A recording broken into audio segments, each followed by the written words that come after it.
É impressionante como o seu Dorival Júnior é copeiro, tá? É impressionante. Existem dois tipos de treinadores. Treinadores que são melhores em pontos corridos e treinadores que são melhores em copas. Posso dar exemplos aqui. Pontos corridos. Tem um grande exemplo aqui do Tite, que, chegava na eliminatória, esse cara, batia em todo mundo. Era leão de eliminatória. Ganhava de todo mundo. Ficava em primeiro lugar com 30 pontos, 40 pontos, por aí, tá? Outro treinador que é bom em pontos corridos e ruim em mata-mata. O nosso, Rogério Ceni. Rogério Ceni, em pontos corridos, ele sempre vai bem. Pega o Bahia no Brasileirão aí, desde que ele chegou. Segundo turno do Brasileirão de 23. A gente brigando pra não cair. O Bahia foi um dos melhores times, Ficou ali no top 8, se eu não me engano. G10 ali. Pega o Rogério Ceni, 24. Primeiro turno excelente. Acabou caindo no segundo, mas ficou oitavo ali e foi pra Libertadores. Esse ano, de novo, o Bahia está no G4 do Brasileirão. Agora, pega o desempenho dele em mata-mata. Perdeu o Campeonato Baiano de 2024, perdeu a Copa Nordeste de 2024 e olha que pegou o Vitória e o CRB. Não foram grandes times, tá? Perdeu campeonatos fáceis, assim. Copa do Brasil, é eliminado pro Flamengo, tudo bem que foi o Flamengo, só que o Bahia não jogou absolutamente nada, o Bahia não deu um chute pro gol, tá? E outras competições aí, Sul-Americana, é eliminado pro América de Cali na primeira fase que o Bahia estava disputando ali, né, o playoff, sem jogar absolutamente nada, poupando no primeiro jogo, é eliminado da Libertadores, que não é mata-mata, mas depois tem uma fase mata-mata, né, então eu conto também.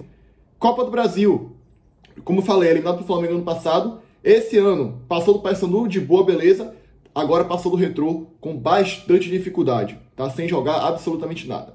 E tem treinadores que são bons em Copa. Exemplos aqui, Renato Gaúcho. Quem lembra do Grêmio aí, em 2016, 2017, que ele cagava o Brasileirão. Ele botava o time todo reserva, ele ficava no meio de tabela em 11º, 12º, 13º, mas ele falava, eu vou compensar e vou ganhar a Libertadores. O homem ia lá e ganhava a Libertadores. Ele apostava todas as fichas, ia lá e ganhava. Era impressionante, tá? Mano Menezes também é conhecido, já foi muito conhecido por ser copeiro. Hoje ele é só um dinossauro aposentado mesmo aí. No Grêmio já vai cair, tá? Péssimo como treinador de futebol. Mas nas Copas ele já foi muito bom. Eu lembro que teve uma época que ele foi campeão 3 vezes seguidas, se eu não me engano. Foi 2 vezes lá no Cruzeiro, pela Copa do Brasil. Depois ele acabou ajudando com o rebaixamento do Cruzeiro. Entre outros aí. E é o seguinte, um dos treinadores mais copeiros dos últimos anos, atualmente, é como se fosse, sei lá, o Mano Menezes da nova geração. É Dorival. Esse cara é bizarro em Copa do Brasil, tá? É bizarro. Se você parar pra analisar, de 2023 pra cá, são 4 Copas do Brasil, contando com essa. Dorival ganhou 2. As últimas 3. 22, 23 e 24. Dorival ganhou 2. E ainda ganhou a Libertadores. O que fez até ele ganhar uma vaga na seleção brasileira, né? Que eu acho absurdo. Eu acho que pra seleção ele não tem nível. E até pra um time aí do Brasileirão, no Brasileirão em si ele não tem nível. Tem times que você tem que fazer 2 análises. A análise do Brasileirão e a análise das Copas. Libertadores, Copa do Brasil, enfim, as Copas que ele tiver aí. O Corinthians esse ano é um deles. O Inter já foi assim, lá no primeiro semestre, com o Roger Machado. E até agora, né? Não tá fazendo um Brasileirão tão bom, tá na meiota ali. Nas Copas, foi eliminado da Copa do Brasil, mas na Libertadores tá bem. Tá indo bem na Libertadores. E o Corinthians, mais ainda. Dorival Júnior, ele, no Brasileirão, é meio de tabela. Não briga por absolutamente nada. O time não joga nada, tá? O Corinthians do Brasileirão é pífio. Apanha de todo mundo. Até do Bragantino, dentro de casa, que tá ladeira abaixo, o Corinthians apanhou com o Dorival Júnior. Agora, na Copa do Brasil, meu amigo, os times de Dorival Júnior, na Copa do Brasil, é bizarro, tá? Eles ganham todos os jogos. Tanto lá, como em casa. É inacreditável. E com uma tremenda facilidade, É bizarro, tá? É bizarro. Parecido com o Flamengo de 2019, que, parecia que era um bomba pet de modo carreira, que você jogava lá e você amassava, no modo easy, que você jogava lá e amassava todo mundo. É Dorival em Copa do Brasil, tá? Venceu o jogo de ida do Palmeiras em Itaquera de 1-0, um clássico. E ontem meteu 2-0 em pleno Allianz Parque. Sem o Palmeiras ver a cor da bola, tá? Eu só assisti o finalzinho do jogo ali. Quando eu liguei a TV, tava lá. 2-0 pro Corinthians. A torcida do Palmeiras, burro, não, acho que eles não falaram burro, mas xingando Abel Ferreira, xingando o time, xingando... Eu nunca vi a torcida do Palmeiras nessa pegada aí, tá? Desde que Abel chegou. De protesto, de cobrança pesada, em cima do elenco, em cima dos jogadores. Pela primeira vez que eu tô vendo assim, depois de muito tempo, tá? E a galera tá aí com a visão de, não pode xingar Abel, não pode xingar os jogadores. Eu parto de outra visão. Pra mim tem que xingar sim. Não importa se ganhou vários títulos. Quer dizer, importa sim. Importa sim. Eu acho que não tem que queimar CT, não tem que fazer nada disso, não. Só que no calor do momento, você tá jogando em casa. Você tá perdendo um clássico. O que aconteceu com o Palmeiras ontem foi uma vergonha, pô. Foi uma vergonha. Você tomar 2-0 em casa, num clássico, de oitavas de final de Copa do Brasil, tem que cobrar mesmo, tem que largar o aço mesmo. E o Abel ele tem que ter maturidade de entender que o carinho dele da torcida do Palmeiras não vai ser perdido nunca. O cara é ídolo. O cara foi campeão de tudo lá. Só que no calor do momento, você perder um clássico, tem que cobrar mesmo, tem que xingar mesmo, pô. Ele sabe disso. No fundo ele sabe disso, no fundo ele entende isso. E os jogadores também. Nunca vai perder o carinho da torcida. Esse elenco aí foi um elenco que a maioria aí ganhou vários títulos com o Palmeiras. Só que, no contexto de ontem, você tomar 2-0 num clássico, dentro de casa, é algo que o comentarista está falando, pra mim é uma eliminação normal. Porcaria nenhuma, pô. Eu, se fosse torcedor do Palmeiras, todo torcedor, quando perde um clássico, ele não acha normal. É um clássico, pô. É um clássico. Eu discordo veementemente disso aí, tá? Foi uma vergonha a eliminação do Palmeiras ontem, porque tava jogando em casa e tomou 2-0 sem ver a cor da bola. Sem ver a cor da bola. E aí, vamos lá. Eu falei que se o Cruzeiro for eliminado hoje, eu acho que o Bahia e o Botafogo viram os dois favoritos a ganhar. Eu acho que o Bahia tá em terceiro lugar. Do favoritismo. Não tá em segundo, não. Eu achava que era Botafogo e Bahia, mas não. Porque esse Corinthians do Dorival vai brigar forte. Na Copa do Brasil vai brigar forte. Tá muito forte, tá? Como eu acabei de falar, é bizarro, pô, a facilidade que esse cara tem de jogar a Copa do Brasil. E diga, não importa se ele tá jogando contra o Palmeiras na Aliança, se ele tá jogando fora de casa, ele ganha numa tremenda facilidade, pô. É absurdo, cara. Eu tô com medo. Eu tenho medo de pegar o Corinthians na Copa do Brasil. Eu tenho medo. A chance de ser eliminado é altíssima. Ainda mais se jogar o futebol pífio que jogou contra o Retrô ontem. Bahia e Corinthians hoje. Se a gente sorteio lá, Bahia e Corinthians hoje, né, hoje, no dia de hoje, eu digo, nós vamos ser eliminados fácil. A gente virou freguês do Corinthians. Esse ano na Fonte Nova, o Corinthians estava acabado lá com o Ramon Dias. A gente não conseguiu vencer. Tava dando 1-0, deixou empatar. Ano passado, a gente perdeu aqui lá, tomando 3-0, um rodeão de bola lá na Neoquímica Arena. E aqui a gente tomou 1-0. Corinthians brigando para não cair. Parece que algumas vezes quando o Bahia ganha de um adversário, e é um resultado muito impactante, depois é só ladeira abaixo. Impressionante. A gente ganhou 3-0 do Flamengo, de Jorge Jesus, inclusive. Foi uma das únicas derrotas que Jorge Jesus teve no Flamengo, foi aquela contra o Bahia, com 3 gols de Gilberto. Depois a gente só perdeu do Flamengo, impressionante. 11 jogos, 11 derrotas. Corinthians, mesma coisa. Depois daquele 5-1, parece que os caras, pô, vão se vingar. Agora vai ser 11 jogos também perdendo do Corinthians, pô. Se a gente pega o Corinthians nas quartas, olhando por hoje, claro, amanhã tudo pode mudar. Mas hoje, analisando o futebol pífio de ontem, a gente vai ser eliminado pro Corinthians, tá? Então, pra mim, o Botafogo viraria favorito, se o Cruzeiro for eliminado hoje. Aí vem Corinthians em segundo, Bahia em terceiro. Se o Cruzeiro passar hoje, aí o Cruzeiro é favorito contra todo mundo. Esse time do Cruzeiro é absurdo também, tá? Tanto no Brasileirão como em qualquer competição aí. Esse time do Cruzeiro é muito forte, cara. É impressionante. Os caras goleiam todo mundo. Os caras goleiam geral. E uma coisa interessante, os caras estão jogando melhor fora de casa do que em casa, né? Perdeu do Ceará no Mineirão e deu 2-0 no Botafogo no Engenhão. Mas o Cruzeiro atropela todo mundo, pô. Vai brigar forte pelo título do Brasileirão. Não me surpreenderia se o Cruzeiro vencesse o Brasileirão e a Copa do Brasil também, tá? Não me surpreenderia. Mas enfim, eu vou ver se eu vou se eu vou fazer um vídeo hoje, depois dos jogos de Vasco e CSA, de CRB e Cruzeiro. Talvez, se o Cruzeiro for eliminado, eu faça um vídeo aqui no modo de ilusão, tá? Comentando sobre o jogo e falando, pô, agora eu tô no modo de ilusão. Porque o Cruzeiro é eliminado. Flamengo é eliminado, Palmeiras é eliminado, não tem como você não se iludir, né? Mas como vai ser muito tarde, eu acho que eu vou fazer só amanhã mesmo, tá? Amanhã faço um vídeo aí sobre esses jogos aí e outras coisas também. Esse vídeo aqui, agora vamos passar para outras notícias aí e por outras coisas que eu quero criticar também. É o seguinte, eu soltei um vídeo aqui comentando da contratação do Botafogo, do Neto, do goleiro. E eu falei aqui, todo mundo tá contratando um goleiro, menos o Bahia, que é o que talvez... Vamos lá, talvez o Bahia seja o time que mais precisa de goleiro na Série A. Talvez o segundo que mais precisa ali seja só o Sport, tá na lanterna.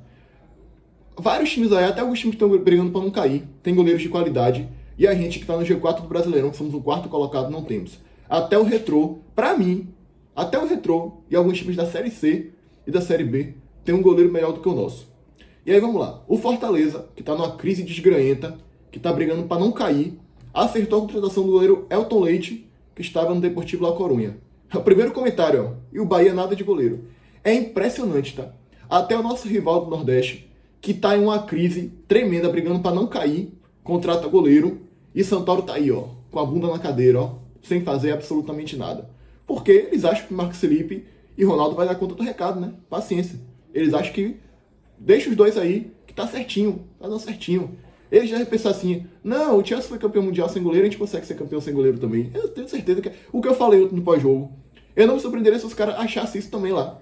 Os caras estão lá na reunião, não, pode deixar aí, bora só se divertir, ficar na praia aqui, ó, tirando onda, de férias, deixa sem goleiro aí. Se o Chelsea for campeão sem goleiro, a gente consegue também, pô.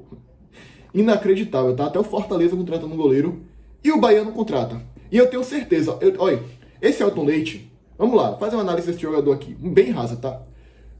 Quando eu não conheço esse jogador, é um goleiro, não dá pra você tirar pelos números também, eu vejo pela carreira dele, pelas ligas que ele jogou, tudo, e pelo time que ele tá indo. Se ele tá indo pro Fortaleza, ele não é um nóia da vida. Se fosse, ele tá indo pro Flamengo, tá indo pro Botafogo, tá indo pro time que em primeira prateleira. Só que eu tenho certeza que esse Elton Leite aí, ele pode não ser bom, mas melhor do que Marcos Felipe e melhor do que Ronaldo ele é. E eu não me surpreenderia se ele chegasse e fechasse o gol do Fortaleza. Aí eu vou falar, pô, até o Fortaleza consegue um goleiro de qualidade e o Bahia, quarto colocado, não consegue. Meus parabéns, tá? Ele surge ali em 2016, 17, no Botafogo, como vocês estão vendo aí. E aí depois ele vai ali, times pequenos, depois ele vai no Benfica. Não joga por tanto tempo lá, só jogou 2 anos.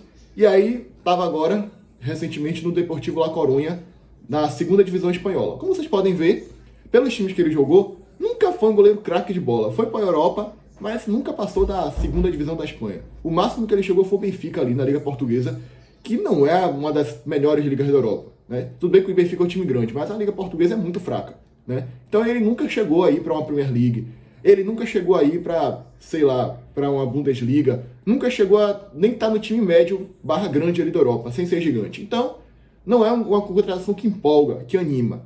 Porém, pode ser útil. Não sei se ele é todo esse lixo, não. Melhor do que meus goleiros ele é. Isso eu posso ter certeza para vocês, tá? Com Poste é melhor do que Marcos Felipe e Ronaldo. Era isso que eu queria criticar aqui e trazer também informação, né? Que o Fortaleza contratou o goleiro Elton Leite aí. Vamos agora pro Ceará. Ceará acerta a contratação de Zanocelo, que pertence ao Santos por empréstimo. O meio-campista de 24 anos tem passagem pelo rival, pelo Fortaleza, e estava atuando no Estoril de Portugal. Mais uma vez, não tenho um amplo conhecimento do jogador. Vou ter que me basear pelo quê? Pela carreira dele. Jogou na Ponte Preta ali em 2019, ele surge, 2 partidas, nenhum gol, nenhuma assistência. Continuou na Ponte ali por mais 2 anos. No total aí são 26 jogos, somando tudo já. Nenhum gol, nenhuma assistência. E somando outros 2 ali, foram 28 jogos, que ele não marca nenhum gol, nenhuma assistência. Ele é meio campista, né? O número de gol e assistência pode não valer de tanto aqui. Ele pode ser um meio campista que não faz muito gol, não dá muita assistência, mas, sei lá, no meio de campo ele consegue criar boas jogadas, tem boa habilidade ali. E ele tem ali uma média boa de minutos jogados aí, mais ou menos, 606 minutos, 503 minutos. 21 ele vai para a Ferroviária e para o Santos ali. Eu acho que provavelmente foi um empréstimo, não sei. 38 jogos, 1 gol, 3 assistências. Aí ele já começa a fazer seus golzinhos ali e dá suas assistências. 22 foi no Santos, aquele time horroroso do Santos. Ele tem até uma boa minutagem aí, tá? Bom número de jogos também. 49 jogos, quase 4 mil minutos jogados aí. 4 gols e 1 assistência. Só que esse time do Santos era horroroso, tá? Esse time do Santos aí só não foi rebaixado em 2022, porque em 2022 você tinha times ridículos na Série A. Foi aquela Série A que Bahia tava na Série B, Cruzeiro tava na Série B, Vasco tava na Série B, tava geral na Série B. E você tinha na Série A o Juventude, Goiás, Curitiba. Então, ó, esse time do Santos só não foi rebaixado porque tava na Série A ridícula. 23. Aí provavelmente ele foi emprestado pro Fortaleza, né? 13 jogos, nenhum gol, nenhuma assistência. E aí ele vai pro Estoril de Portugal. Quando ele foi pra Europa, ele tava jogando no Estoril de Portugal. A Liga Portuguesa é muito fraca, ele tava no time de meio de tabela para baixo da Liga Portuguesa. Daí você já tira. Não vou aqui cravar que o jogador é ruim, que o jogador é horroroso. No Ceará, como eu falei, no Ceará, que tá ali no time de meio de tabela, talvez pode ser útil. Não sei. Só que ele me parece ser aquele tipo de jogador que é um jogador comum. Jogador comum da bola. Jogador normal. Pode dar um passe ali, fazer uma jogada. Mas nada além disso, tá? Não é aquele craque, não é aquele jogador que, pela carreira dele, vai achar aquele passe espetacular, que vai deixar o cara na cara do gol, que vai dar aquele drible. Pode ter lampejos disso daí. Mas parece ser um jogador muito comum. Pro Ceará, eu diria que a contratação, ok. nem muito boa, nem ruim. Contratação, vamos ver. É uma aposta. Vamos ver se vai dar resultado. Mas não parece aquele craque de bola, não, que enche, que você olha e fala que grande contratação do Ceará. Não. Ok, comum da bola, tá? Jogador comum aí, pelo que eu tô vendo aqui. E agora, falando do Bahia agora, a última informação para fechar é do Bahia. É uma informação que quando eu vi eu falei, rapaz, ontem quando o Rezende entrou, eu tive a mesma reação. Esse cara ainda joga pelo Bahia? Pra mim ele já tinha saído do Bahia há muito tempo, tá? O Esporte Clube Bahia SAF comunica a transferência em definitivo do meio-campista Diego Rosa. O jogador foi negociado com o Apoel do Chipre. O Apoel é um time que antigamente jogava até Champions, né? Uma vez ou outra. Não sei se tá jogando agora. Quem sabe ele ainda não vai jogar uma Champions na vida aí, né? Eu acho que não. Acho que agora é mais difícil esses times aí jogar Champions. Apoel, esses caras aí. O Esquadrão mantém 50% dos direitos econômicos do atleta e terá direito a bônus por metas alcançadas em seu novo clube. Diego Rosa estava emprestado desde fevereiro desse ano ao Internacional de Porto Alegre. E eu não vi a torcida do Inter falar nele. Eu não vi os jogos do Inter que eu assisti, nunca vi ele entrando, nunca vi ele nem no banco relacionado, ou seja, escanteado no Inter. Escanteado no Bahia, escanteado em todo lugar que ele tem passado nos últimos clubes aí. Contratado pelo Bahia em 2023, ele defendeu o tricolor em 30 oportunidades. Bahia agradece pelos serviços prestados, enfim. Ele é um jogador que eu lembro até hoje. Ele foi um dos primeiros jogadores que, a gente olhou e falou assim, que contratação do Grupo City. E não tinha nem argumento pra gente, não tinha nem elemento pra gente pensar isso, né? Porque a gente é maluco mesmo, a gente é iludido mesmo. Ele veio ali do um time da Bélgica, o Lommel da Bélgica, na época, né? Por ser do Grupo City, o Grupo City contratou. Ele não foi a primeira contratação do City, tá? A primeira eu lembro até hoje que foi o Marcos Vitor, que eu acho que tá até no Bahia ainda escanteado, chegou a ser emprestado pro Atlético Paranaense, voltou. Foi contratado até 2027. Ele chegou com o status de, revelação do Nordeste. Um grande zagueiro, um zagueiro que tem muito potencial. Não jogou absolutamente nada e foi amplamente criticado lá no Paraná, tá? Diego Rosa, mesma coisa. Chegou aqui, ele é torcedor do Bahia, ele faz sinal da Bamô, não sei o quê. Viveu de lampejos. Teve um lampejo ali que ele foi bem na Série A, se eu não me engano. E só, de resto, só Campeonato Baiano, Copa do Nordeste ali. Foi uma péssima passagem de Diego Rosa pelo Bahia, tá? Agregou um momento ou outro ali, como eu falei, lampejos, mas ele sai, vai embora, sem deixar nenhuma saudade, tá? Nenhuma saudade. E é isso, tá? Esse foi o vídeo. Se inscreva no canal, comenta, compartilha, deixa o like e é isso, tá? Esse foi o vídeo de hoje. Fui.